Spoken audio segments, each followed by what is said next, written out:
Welcome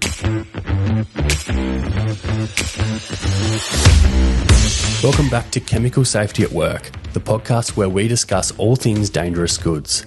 This week we were joined in the studio by David Irvine. He's Director and Principal Consultant at Dangerous Goods Network and DG Trainer. Dangerous Goods Network offers a range of services to help navigate the complex and ever-changing regulations and requirements around dangerous goods, while DG Trainer offers on-site and remote training to organisations across a range of industries. We discussed the future of dangerous goods compliance, AI automation and digital transformation, rising penalties and industrial manslaughter laws, how insurers shape dangerous goods storage, the DG skills shortage and what that means for safety and compliance, as well as the most common compliance gaps and how to fix them. We're excited to say that Stormmaster recently partnered with Dangerous Goods Network and DG Trainer to offer a range of safety, compliance and training services. So let's jump into the episode.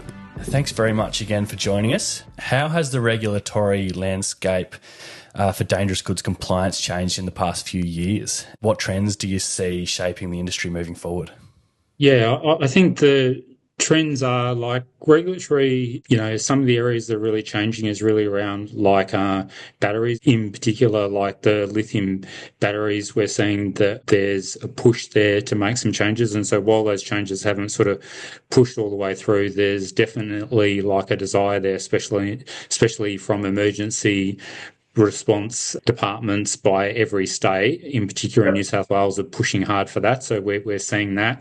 And I think the other thing that we saw over the last several years is that most of the states have aligned under the model WHS laws, which has been good for consistency for storage and handling that is in each of the states. And Victoria is sort of the last holdout, but I'm sure that will change at some point in the future. So I think they're kind of like the key trends. And then obviously related to that, you've also got the Australian standards continuing to update. And so there's been some recent updates like AS 3833, which is for mixed classes of dangerous goods. That got an update last year. And I know that there's some work getting done on like a lithium battery standard specifically as well, because that has historically been under class 9. And that's pretty old, that standard. And so I think, pressure from various groups, I think that we'll see some changes coming there too.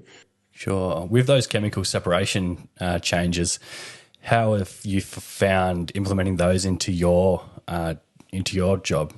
I think overall it's been fine. I think it depends on the nature of the business that we're working with and, the complexity that they have and also the maturity that they have when it comes to the compliance. So it's sort of really like a case-by-case basis. And I think that, similar to other guests that you've had on the podcast as well, we see the whole range of, from people that have no awareness at all and they only know after WorkSafe or the regulator rocks up, to other ones where they're pretty mature and they just need a bit of fine tuning. So I think it sort of depends on the complexity and the maturity of the customers. But I think in general, we understand it quite well. And then so it's just working with the customers to implement the right solution for them.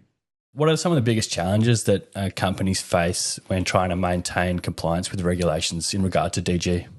There's quite a few things. I mean, I think one of the things that most of the companies struggle with that we work with is actually understanding and managing their sort of storage thresholds. So in every state, your obligations are based on the amount and the type of dangerous goods that you're storing. And so obviously it'll go placarding, like manifest. And then if you're in Victoria, we've got the concept of fire protection. And so knowing where they sit on that kind of scale, and then understanding that as you go up, obviously your compliance obligations escalate, and knowing, the right things that you need to do. And so I think that that's kind of a pretty fundamental thing that people, struggle with. So when we go out and work with a client, we'll ask them, what dangerous goods do you have on site? And they'll kind of know typically what they have and how much they have, but then how does that relate to the regulations? I think that that's where they struggle. So I think think that's probably the key one. And there's a range of other things, but I think understanding that is sort of like fundamental. And once you have that, that's kind of like the foundation of your regulatory obligations, and you can kind of build up from that. So I think that's one thing that businesses struggle with. And then I think the other thing that we see is in particular around training and understanding what sort of training needs to be done. And so, from a regulations perspective, under whether it's the OHS or the WHS regulations in every state, there is an overriding obligation that the employer needs to, train and make the staff aware of the risks that they're exposed to and educate them about that. And so obviously if you have dangerous goods in your warehouse or in your place of business, then you should be training people about that. So I think that is often not well understood, and then maybe the training that gets done is not the right type of training because it's not in sort of context for what they're doing. There's a heap of other things, but I think the other key one that I see a lot of is understanding how to, I guess, manage the risks. So like the overriding obligation as well as to manage the risks in the workplace.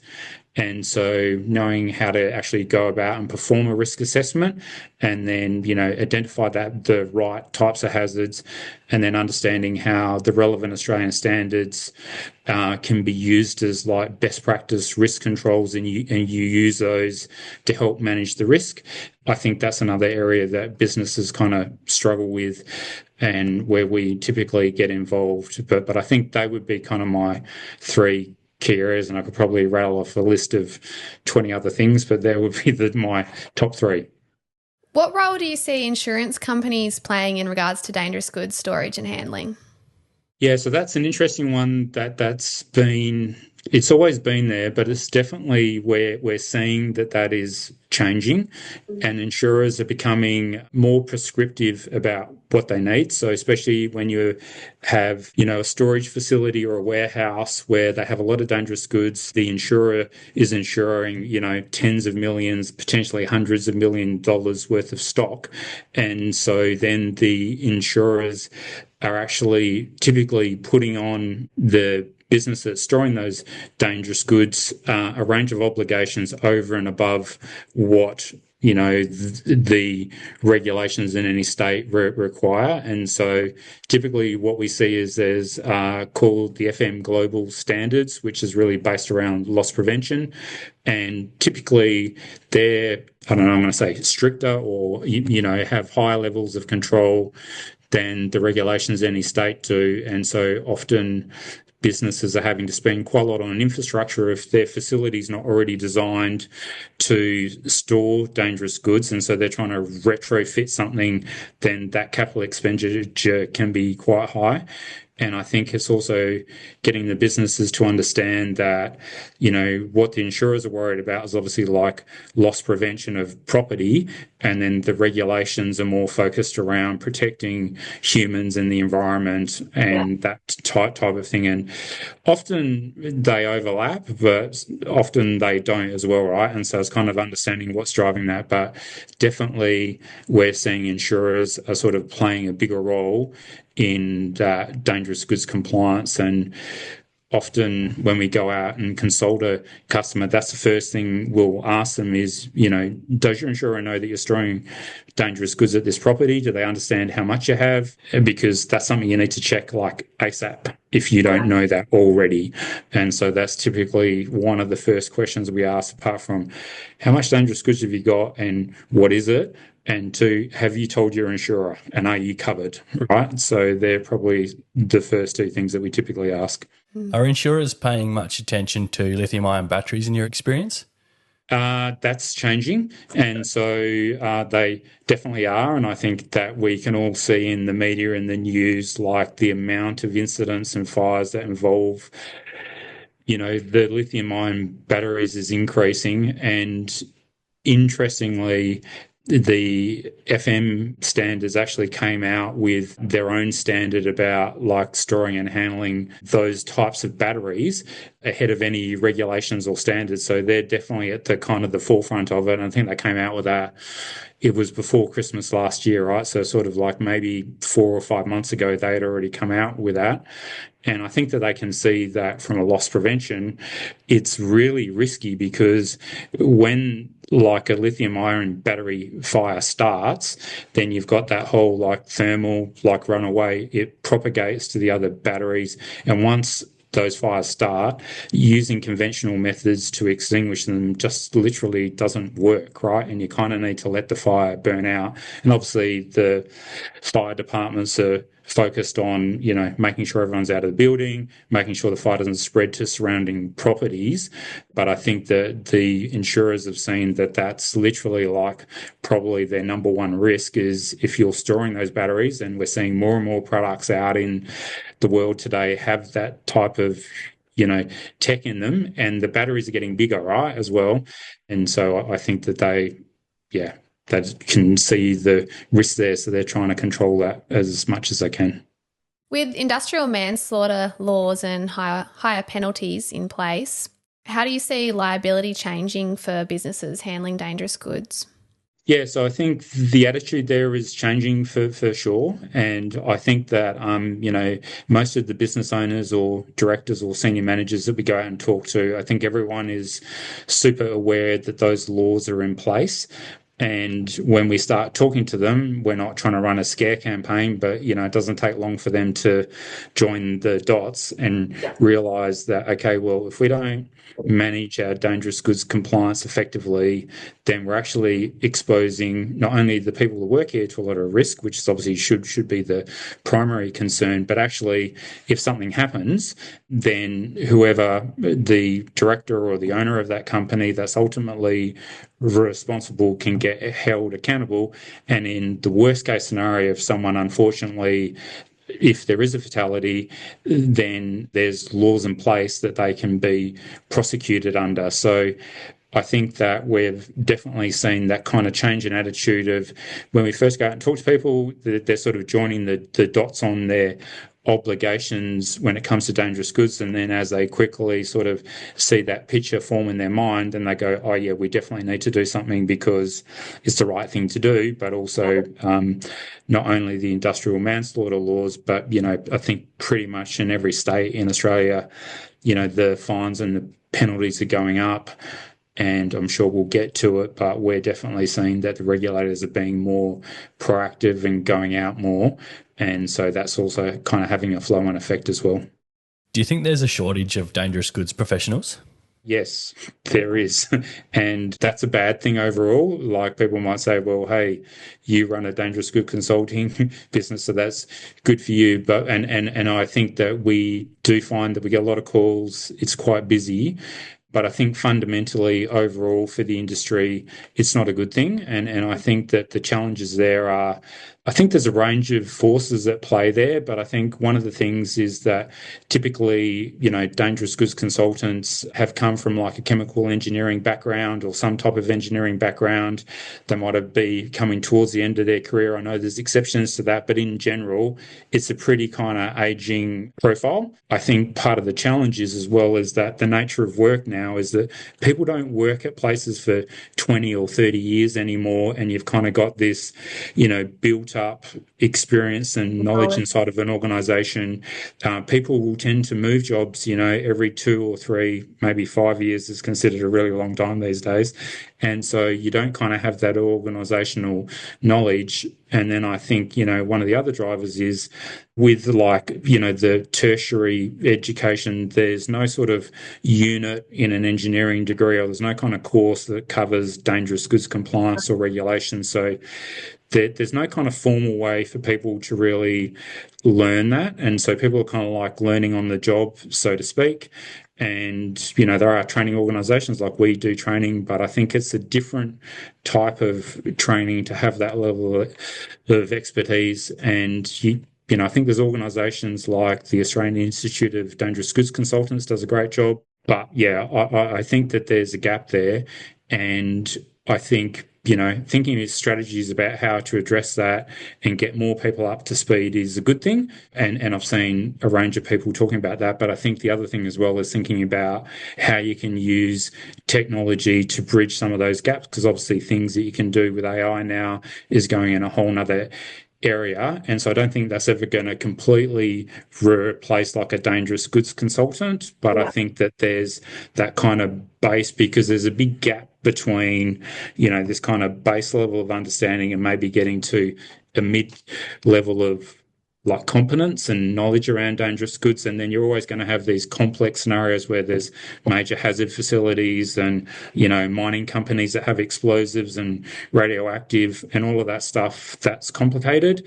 And the risks are really high. But then I think if you think about like retail environments or warehouse and they're dealing in small packaged goods, but they have a high volume and there's not massive tanks, then there's some really good applications there where technology can help close those gaps. But there's definitely driving forces of like a gap in knowledge, which at the moment we're seeing has kind of increased over the last few years in particular.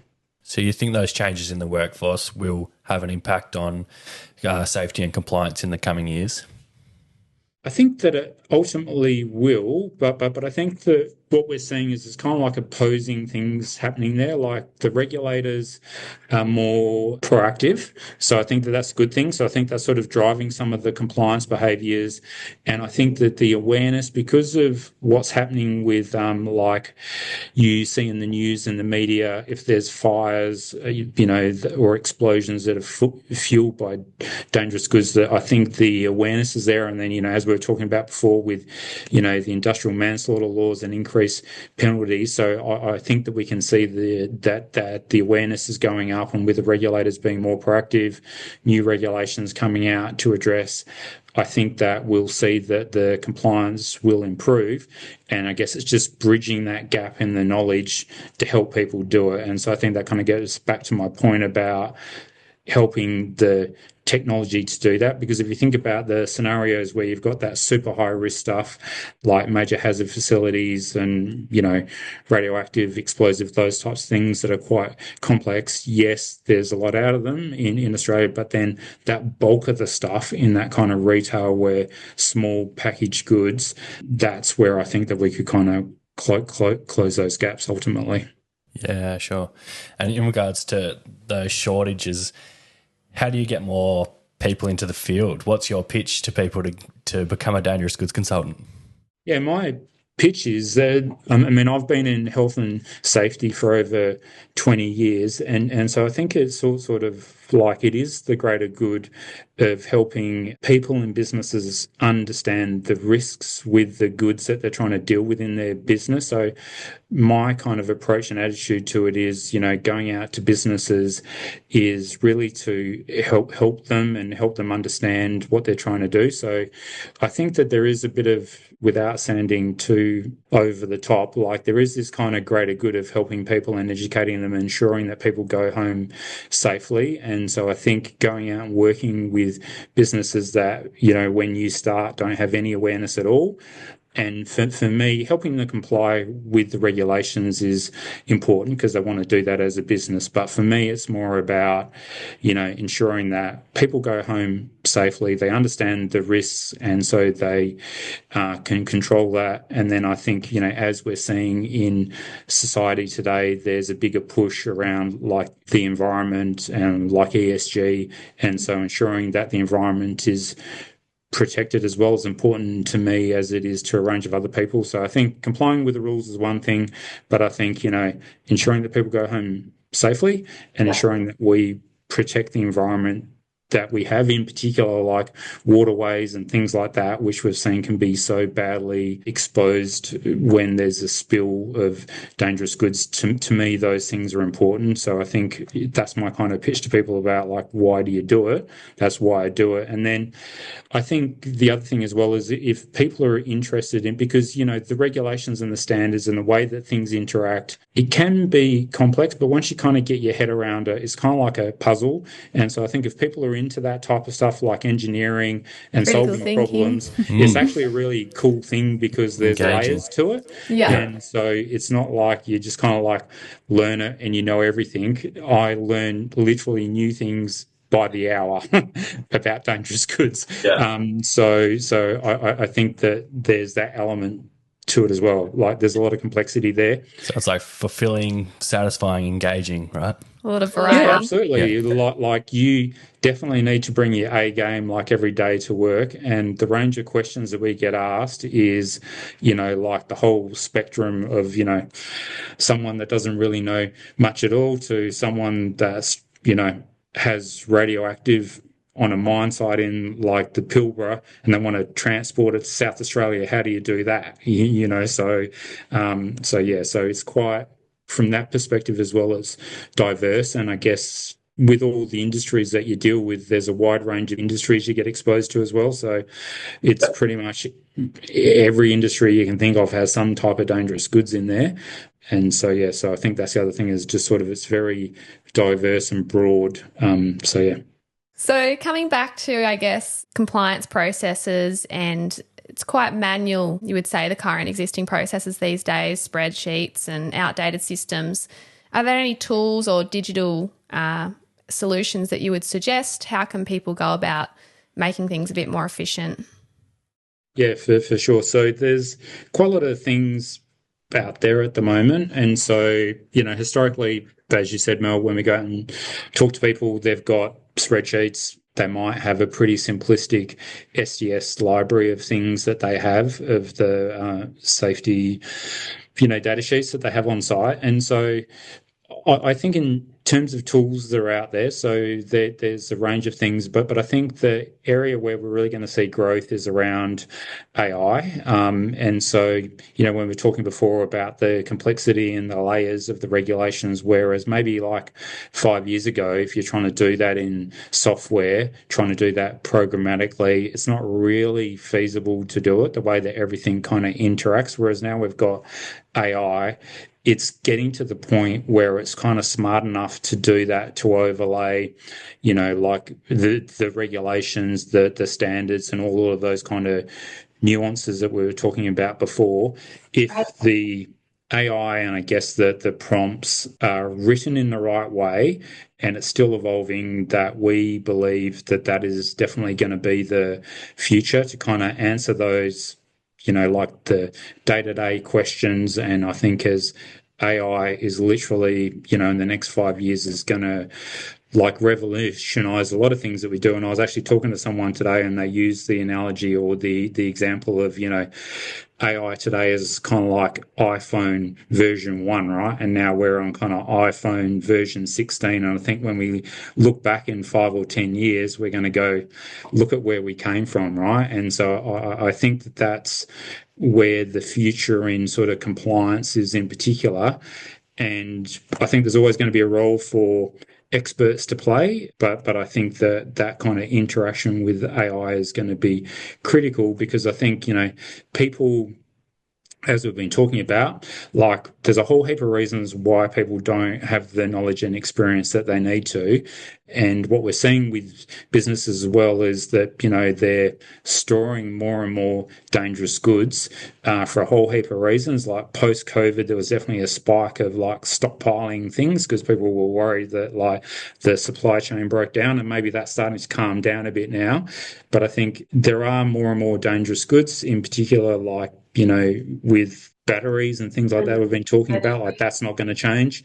And so it comes back to people, have the dangerous goods, they're storing more, the regulations are getting more complicated and people need to make decisions in real time. And I think that what we see is people lack the confidence to make those decisions as well. And so I think with AI, that's going to be a good first level for people to get the answers and also to do things like what if type scenarios. So once someone gets compliant and they might say, hey, we want to try and enter a new market, or, we can see that if we imported like ethanol from China, we can get it 20% cheaper than if we bought it locally, and we want to start doing that. What does that do to our compliance obligations? What are the rules that we need to comply with and all that stuff? And if you just go and and sort of put those things into Chat GPT or like some large language model, then you're definitely going to get like the answers aren't going to necessarily be the right answers. And so I think that's where it gets back to AI is great, but the model that gets used and the prompts behind it and the logic and the expertise that you need that to ensure that you get a greater accuracy on your answers. So that's a bit of a long-winded answer, but I think that that's kind of where we see it going is definitely AI is where it's going to be at. But it's got to be done in the right way. And I think over time, it will become more and more accurate as well, as long as those models get trained properly, if that makes sense. So, yeah, what are some of the most commonplace compliance gaps you see when working with organisations, and how can they be addressed?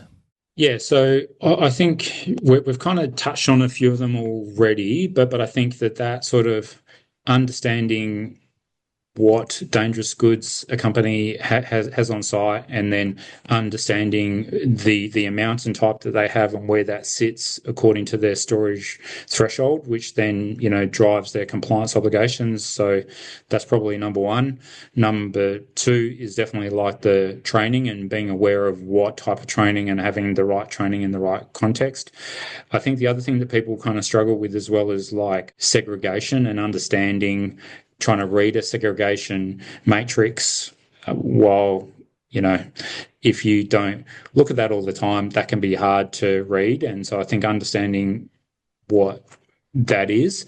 And then I think some of the other things as well that people kind of, I don't know, struggle with, but where we see gaps as well is disposing of like dangerous goods or containers that have had dangerous goods in them and knowing what's the right way to do that. And so we've seen examples where customers, and this is a good example, it's a bad example, but it's a good example to make my point. They had bins that were dedicated to put waste in, but what they were doing was they were putting aerosols that had been, had been impacted in some way, and then they had sort of flammable liquid containers that were empty, or sometimes they might have had a little bit in them, and they're putting them all in the same bin, sort of throwing things in there and shutting the lid, and basically creating like an explosive atmosphere, right? And so it's those types of things about getting them to think about, okay, well, you shouldn't put those things in the same bin when you're looking to dispose it. So I think that is something that we see as well. And then I think, the other thing that I touched on before is sort of like the risk assessments, knowing how to go out and do that. And then, just sort of having regular checks on housekeeping and making sure that things are, stored in the right way and you don't have waste in the aisles and a range of other things. So, yeah, so there's a bit of a mismatch of things in there, but yeah, they would be kind of the key compliance gaps that we see.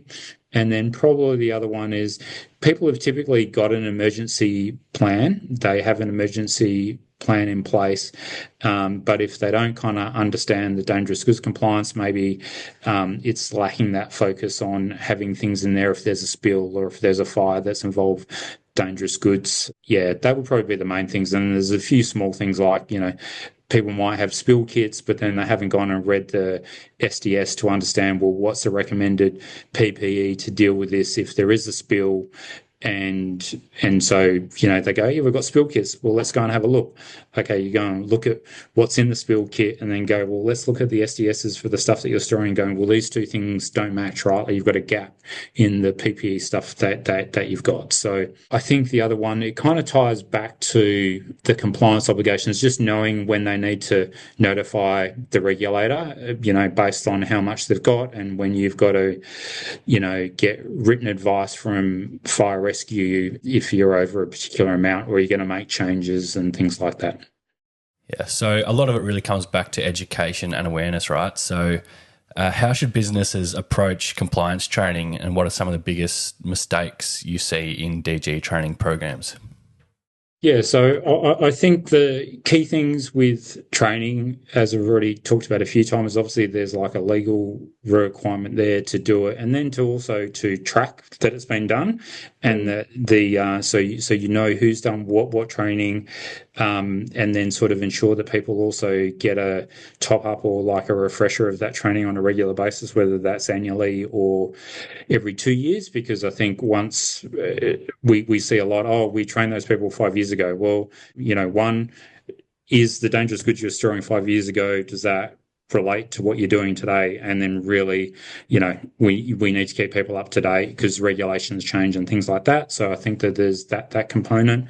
I think the other thing is to make the training relevant in the context in terms of the tasks and the activities that the staff are doing on site, and then also relating to the dangerous goods that you actually have on site as well. So when we will go out and run training, typically we'll ask for, what's your business? What do you do? What are the dangerous goods that you store? So then you can adjust the course and have real world examples that relate to what they're actually doing on site.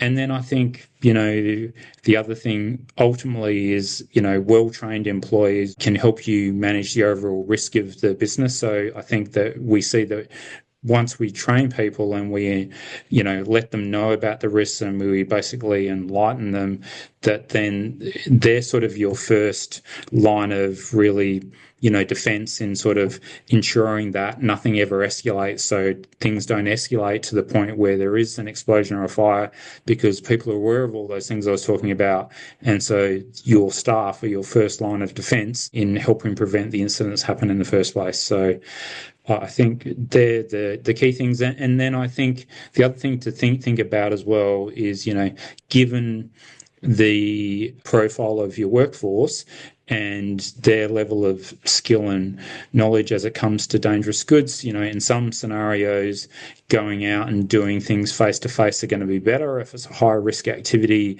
or if the people, that the staff don't really know anything about dangerous goods and you need to do some hands-on things, and doing that face-to-face is better. And then there's some scenarios where doing it remote over Zoom or some other tech like that also works. And if you're trying to educate or train, you've got offices all over Australia, for argument's sake, we'll often do that, and you'll have people dialing in from different places. So that will work as well. So how do you see the role of regulators evolving, and do you think they'll move towards more of a proactive enforcement rather than responding to incidents?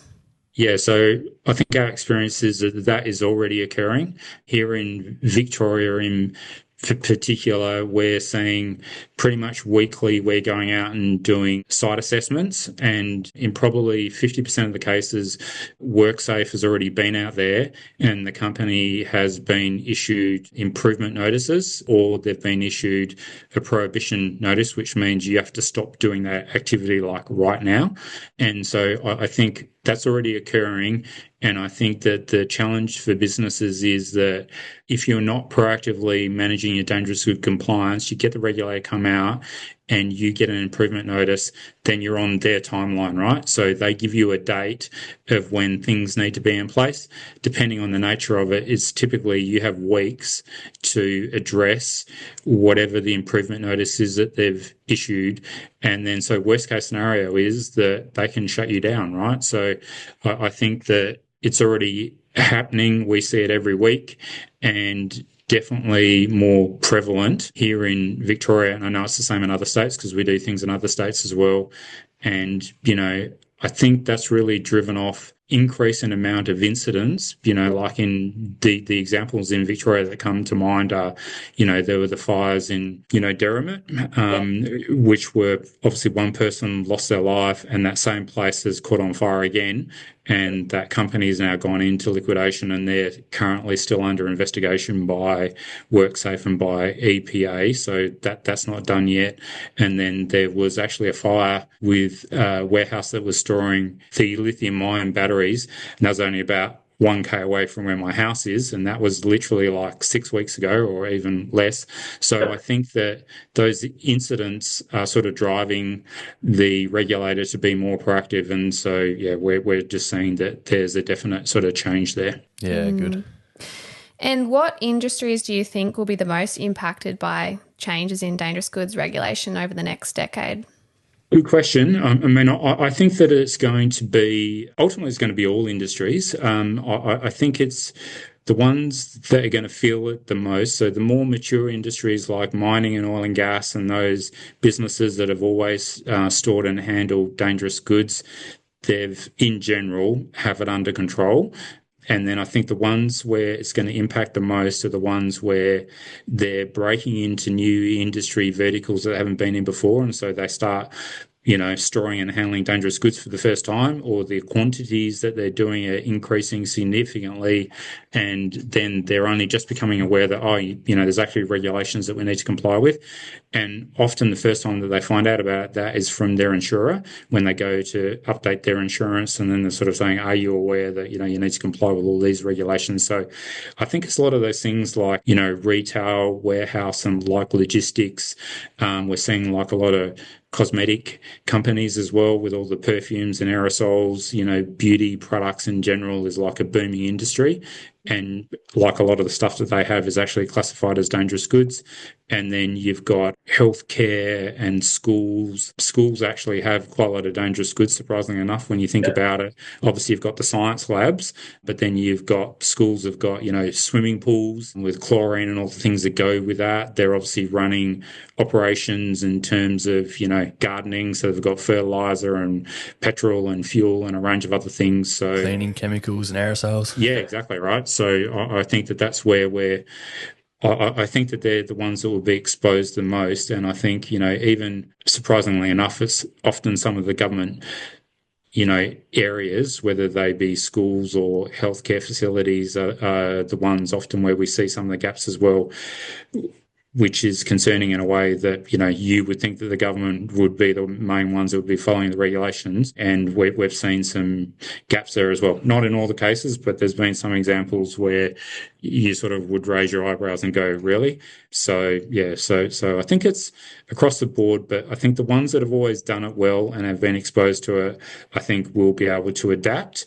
And then I think it's those ones where they're new industries or they're less mature. Obviously, they're the ones that are going to face the bigger challenges. For these organisations that do find themselves in this instance, perhaps adopting a new process or in a new vertical, what would you suggest for them if they don't really know where to go or what to do first?